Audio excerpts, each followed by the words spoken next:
Video like जरूर कर लीजिए और ऐसे वीडियो लगातार फ्री में पाने के लिए चैनल को तुरंत सब्सक्राइब कर लीजिए और बेल आइकन को जरूर टैप कर लीजिए ताकि आगे भी सारे वीडियो आपको मिलते रहे। यूट्यूब में फॉलो करते हैं तो प्लीज ये वाला फ्री टेलीग्राम चैनल जरूर ज्वाइन कर लीजिएगा। सारे नोटिफिकेशन सारे अपडेट यहीं पे आते हैं, ध्यान रखिए। नमस्कार दोस्तों, कैसे हैं आप सभी लोग। एग्ज़ाम प्रिपरेशन में मैं प्रियंका एक बार फिर से आप सभी का स्वागत करती हूं। आई होप आप सभी लोग अच्छे होंगे, बेहतर ढंग से प्रिपरेशन भी कर रहे होंगे। तो जैसा कि हम लोगों ने इंडियन पॉलिटी के क्वेश्चन स्टार्ट किए हुए हैं, ये क्लास डेली रात को 9 बजे आती है, जिसमें आप यूपीपीएससी से रिलेटेड किसी भी एग्ज़ाम की प्रिपरेशन कर रहे हैं तो ये क्लास आपके लिए महत्वपूर्ण है, जिसमें हम लोग सेक्शन वाइज सारे क्वेश्चंस कवर कर रहे हैं। अभी हम लोग साइंस के 500 क्वेश्चन सॉल्व कर चुके हैं, इसके आगे अब पॉलिटी स्टार्ट की गई है। तो अगर आप न्यू हैं चैनल पर, विजिट कीजिए, आपको प्लेलिस्ट मिल जाएगी, आसानी से आपको सारे वीडियोज़ भी अवेलेबल रहेंगे।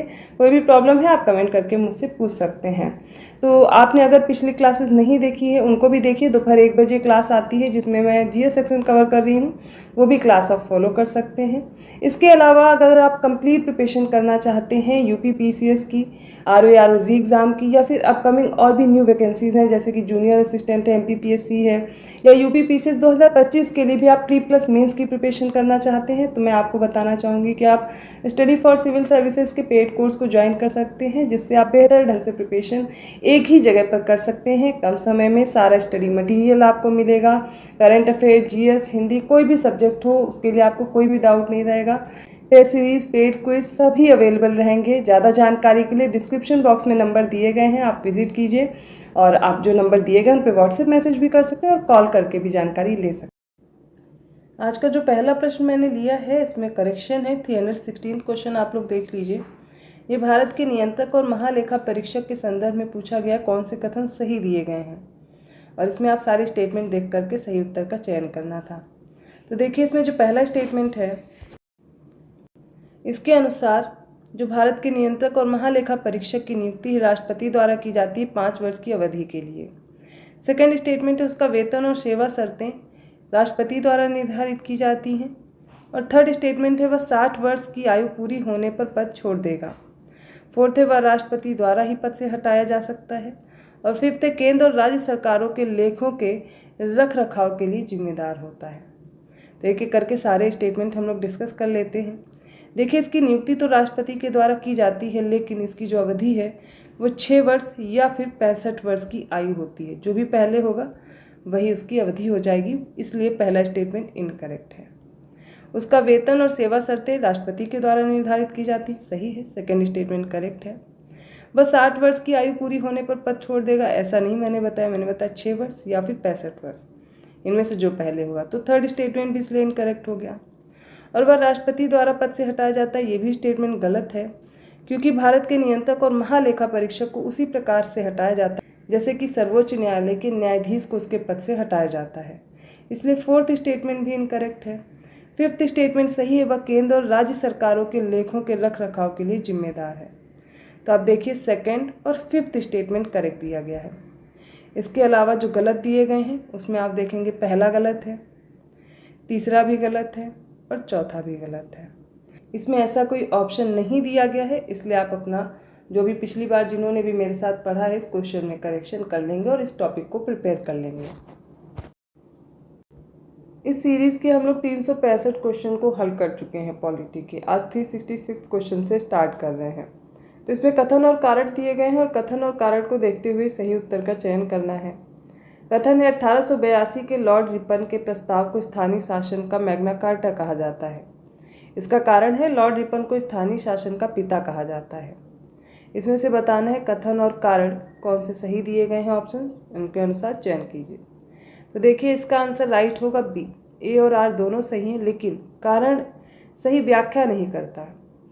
1882 में ही रिपन के द्वारा एक प्रस्ताव लाया गया था जो कि स्थानीय स्वशासन से रिलेटेड था, और इसी को मैग्ना कार्टा कहा गया, स्थानीय शासन का। और ये जो रिपन है इसको जनक कहा जाता है, क्योंकि इसी के समय पे ही सबसे पहले स्थानीय स्वशासन की नींव रखी गई। तो दोनों ही स्टेटमेंट करेक्ट हो जाते हैं, यहाँ पर ऑप्शन बी करेक्ट होगा। इसके साथ साथ रिपन का टाइम भी आप याद कर लीजिए, इसका समय रहता है 1880 से 1884। अगला प्रश्न है सूची 1 को सूची 2 से सुमेलित कीजिए। इसमें कुछ अनुच्छेद दिए गए हैं और उनसे रिलेटेड प्रावधान है। सबसे पहले सारे आर्टिकल देख लीजिए जो कि सूची फर्स्ट में है।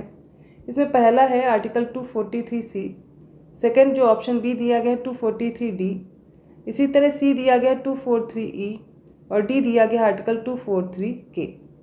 अब इनको मैच करना है। दूसरी लिस्ट में पंचायतों की संरचना, पंचायतों में सीटों का आवंटन किसमें दिया गया है, पंचायतों का निर्वाचन और पंचायतों का कार्यकाल। अब इनसे रिलेटेड जो भी आर्टिकल हैं इनको मैच करना है। एक एक करके मैं बताती हूँ। तो आर्टिकल 243C में दिया गया है पंचायतों की संरचना। इसके बाद जो अनुच्छेद 243D है, इसमें पंचायतों में सीटों का आरक्षण दिया गया है। फिर देखिए अनुच्छेद जो 243E है, इसमें पंचायतों का कार्यकाल है और अनुच्छेद 243K में दिया गया पंचायतों का निर्वाचन। यहाँ पर आंसर है 1, 2, 4, 3, जो कि दिया गया ऑप्शन बी में, वही करेक्ट हो जाएगा। नेक्स्ट क्वेश्चन देखिए, कथन और कारण का है। राज्य का राज्यपाल नाम मात्र का कार्यकारी प्रमुख होता है। इसका कारण दिया गया क्योंकि संविधान के तहत राज्यों में संसदीय प्रणाली की सरकार का प्रावधान किया गया है। अब इस प्रश्न को देख करके इन संकेतक के माध्यम से सही उत्तर देना है और इसका राइट आंसर आप चूज करेंगे ऑप्शन ए। कथन और कारण दोनों सही है और ए की सही व्याख्या भी करता है। चलिए अगला प्रश्न देखिए, ऐसे किसी व्यक्ति को राज्यपाल के रूप में नियुक्ति का पात्र नहीं माना जाएगा जो भारत का नागरिक ना हो और जिसने 30 वर्ष की आयु पूरी ना की हो। इसका कारण है क्योंकि राज्यपाल अपने पद के अतिरिक्त लाभ को कोई पद धारण नहीं करेगा, अर्थात लाभ का कोई भी पद धारण नहीं करेगा। इसमें कौन सा उत्तर सही दिया गया है? आपको सारे ऑप्शन सामने दिए गए। इसका राइट आंसर हो जाएगा ऑप्शन डी। कथन गलत दिया गया है किंतु इसका कारण सही दिया गया है, क्योंकि ऐसे किसी व्यक्ति को राज्यपाल के रूप में नियुक्ति का पात्र नहीं माना जाएगा जो भारत का नागरिक ना हो और जिसने 35 वर्ष की आयु ना पूरी की हो। इसलिए ये जो कथन था वो गलत हो गया, ऑप्शन डी करेक्ट होगा। अगला प्रश्न देखिए, कथन और कारण का। कथन है राज्यपाल राष्ट्रपति की सहमति से ही पद पर बना रह सकता है। इसका कारण है क्योंकि राज्य का राज्यपाल भारत के राष्ट्रपति द्वारा नियुक्त किया जाता है। इनमें से कौन सा उत्तर सही है? आप सही कथन का चयन करेंगे ऑप्शन ए, जो कि ए और आर दोनों सही हैं और आर ए की सही व्याख्या भी करता है। 371 क्वेश्चन है। इसमें कथन देखिए, राज्यपाल की परिलब्धियों और भत्तों में उसके कार्यकाल के दौरान कमी नहीं की जाएगी। इसका कारण है क्योंकि जहां किसी व्यक्ति को 2 या 2 से अधिक राज्यों का राज्यपाल नियुक्त किया जाता है, वहां राज्यपाल को देय परिलब्धियों और भत्तों का भुगतान संबद्ध राज्यों द्वारा राष्ट्रपति के आदेश द्वारा निर्धारित अनुपात में किया जाएगा। इनमें से कौन सा उत्तर सही होगा? ए और आर। इसमें ए कथन है और कारण आर है। इसका करेक्ट आंसर हो जाएगा ऑप्शन बी। कथन भी सही है, कारण भी सही है, लेकिन आर ए की सही व्याख्या नहीं करता। स्टेटमेंट तो दोनों सही हैं, इसलिए ऑप्शन बी चूज करेंगे। 372 क्वेश्चन है। इसमें कथन देखिए, राज्यपाल के कार्यों में सहायता और सलाह प्रदान करने के लिए मुख्यमंत्री की अध्यक्षता में मंत्रिपरिषद होगी, परंतु यह सहायता और सलाह राज्यपाल के उस कार्य या कार्यों के लिए नहीं होगी जो संवैधानिक प्रावधान के अनुसार उसके विवेकाधीन है। इसका कारण है मुख्यमंत्री की नियुक्ति राज्यपाल द्वारा की जाएगी, अन्य मंत्रियों की नियुक्ति राज्यपाल मुख्यमंत्री की सलाह पर राज्यपाल करेगा। अब बताना है कौन सा कथन या कौन सा कारण के संबंध में ऑप्शन सही दिया गया है। ऑप्शन सारे अब आप देख भी चुके हैं और इसका राइट आंसर आप चूज करेंगे ऑप्शन बी। ए सही है, आर भी सही है, लेकिन आर ए की सही व्याख्या नहीं करता, इसलिए ऑप्शन बी चूज करेंगे। अगला प्रश्न है, सूची 1 को सूची 2 से सुमेलित करना है। सूची 1 में राज्यपाल है, मंत्रिपरिषद है, मुख्यमंत्री के कार्य और विधान परिषद दिए गए हैं। सूची 2 में सारे आर्टिकल देख लीजिए। आर्टिकल 167 है, आर्टिकल 169 है, आर्टिकल 155 है और आर्टिकल 163 है।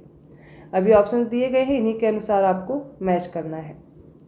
चलिए एक एक करके मैं आपको उत्तर बताते चलती हूँ। राज्यपाल के लिए आर्टिकल हो जाएगा 155, मंत्रिपरिषद के लिए 163 है, मुख्यमंत्री के कार्य आ जाएंगे 167 में और विधान परिषद आ जाएगा 169 में। इस तरीके से 3142 हो जाएगा, option D is correct. 374 question है। फिर से सूची 1 को सूची 2 से सुमेलित करना है। इसमें सूची 1 में वैचारिक संगठन दिया गया है, औपचारिक प्रमुख, सी है प्रबंधन और डी है कार्यकारी निकाय। सूची 2 में आयुक्त है, स्थायी समिति है, मेयर है और परिषद है। इनको आपस में मैच करके सही उत्तर बताना है। इसका राइट आंसर देख लीजिए। वैचारिक संगठन ये रिलेटेड हो जाएगा परिषद से, औपचारिक प्रमुख मेयर को बोलते हैं, प्रबंधन से समिति, स्थायी समिति संबंधित होगी और कार्यकारी निकाय आयुक्त हो जाएगा। इसलिए ऑप्शन डी राइट है। 4, 3, 2, 1। 375 क्वेश्चन है, सूची 1 को सूची 2 से सुमेलित कीजिए। एक तरफ राज्य है और दूसरी तरफ राज्यपाल की विशेष जिम्मेदारियां दी गई हैं, जैसे कि ए है मध्य प्रदेश, बी है गुजरात, सी है नागालैंड और डी है असम। अब इसमें सेकंड लिस्ट में देखिए, पहला है कानून और व्यवस्था, दूसरा है जनजातीय क्षेत्र का प्रशासन, तीसरा है पिछड़े क्षेत्र का विकास, चौथा है जनजातीय कल्याण मंत्री और पांचवा है हिल एरियाज कमेटी वर्किंग। अभी आपको ऑप्शन दिए गए हैं, इन्हीं के अनुसार इन्हें मैच करना है। एक एक करके देखते चलिए। इसमें मध्य प्रदेश से रिलेटेड हो जाएगा जनजातीय कल्याण मंत्री 4। फिर गुजरात से देखिए हो जाएगा पिछड़े क्षेत्र का विकास 3। फिर नागालैंड, इससे रिलेटेड हो जाएगा कानून और व्यवस्था। असम रिलेटेड हो जाएगा जनजातीय क्षेत्र का प्रशासन। इसका करेक्ट आंसर हो जाएगा 4, 3, 1, 2 और दिया गया है ये ऑप्शन सी में, वही करेक्ट हो जाएगा। अगला प्रश्न, सूची को एक दूसरे से सुमेलित करना है। दोनों सूची देख लीजिए। पहली लिस्ट में आर्टिकल्स दिए गए हैं, आर्टिकल 156, आर्टिकल 154, सी है आर्टिकल 153 और डी है आर्टिकल 155। दूसरी सूची में देखिए, पहला दिया गया है राज्यपाल का कार्यकारी अधिकार, सेकंड है राज्यपाल का कार्यकाल, थर्ड है राज्यपाल की नियुक्ति, फोर्थ है राज्यपाल का पद या फिर कार्यालय और फिफ्थ है राज्यपाल की विवेकाधीन शक्तियाँ। अब देखिए, यहाँ पर आप राज्यपाल के बारे में काफ़ी जानकारी एक ही जगह देख सकते हैं, इसलिए प्रश्न आपके लिए बहुत ही महत्वपूर्ण हो जाते हैं।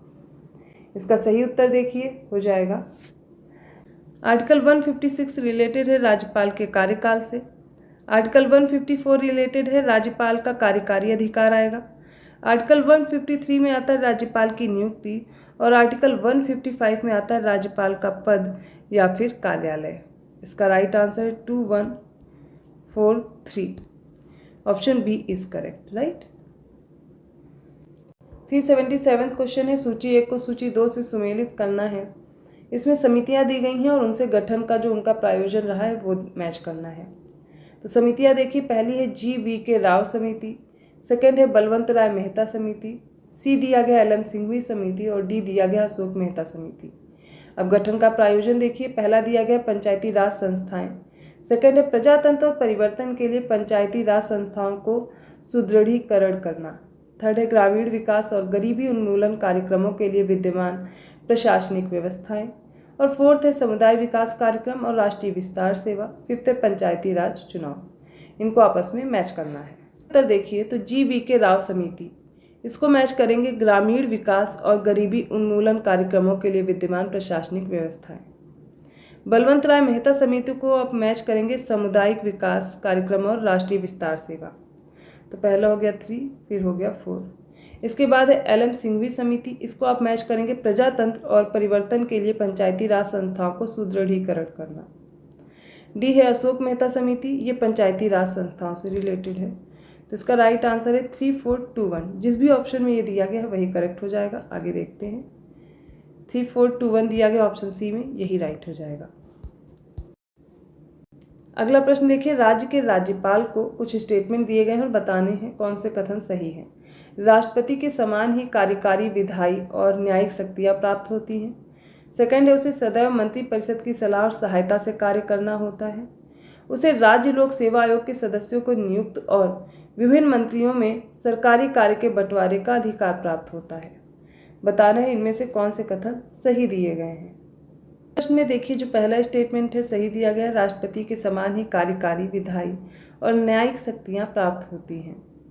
इसमें सेकंड और थर्ड स्टेटमेंट इनकरेक्ट दिया गया है। चौथा स्टेटमेंट करेक्ट है, विभिन्न मंत्रियों में सरकारी कार्य के बंटवारे का अधिकार प्राप्त होता है, इसलिए ऑप्शन सी करेक्ट हो जाएगा। 379 क्वेश्चन है, संविधान के अनुसार राज्य मंत्रिपरिषद राज्यपाल के प्रसाद पर्यंत ही बनी रह सकती है। राज्यपाल के प्रसाद पर्यंत शब्दों का वास्तविक अर्थ पूछा गया है, क्या है। ऑप्शन ए है राष्ट्रपति के प्रसाद पर्यंत, ऑप्शन बी प्रधानमंत्री के प्रसाद पर्यंत, ऑप्शन सी है मुख्यमंत्री के प्रसाद पर्यंत या फिर ऑप्शन डी विधानसभा के प्रसाद पर्यंत। इसका राइट आंसर हो जाएगा ऑप्शन डी, विधानसभा के प्रसाद। आज का लास्ट क्वेश्चन है, राष्ट्रीय विकास परिषद का मुख्य उद्देश्य निम्नलिखित में से क्या है।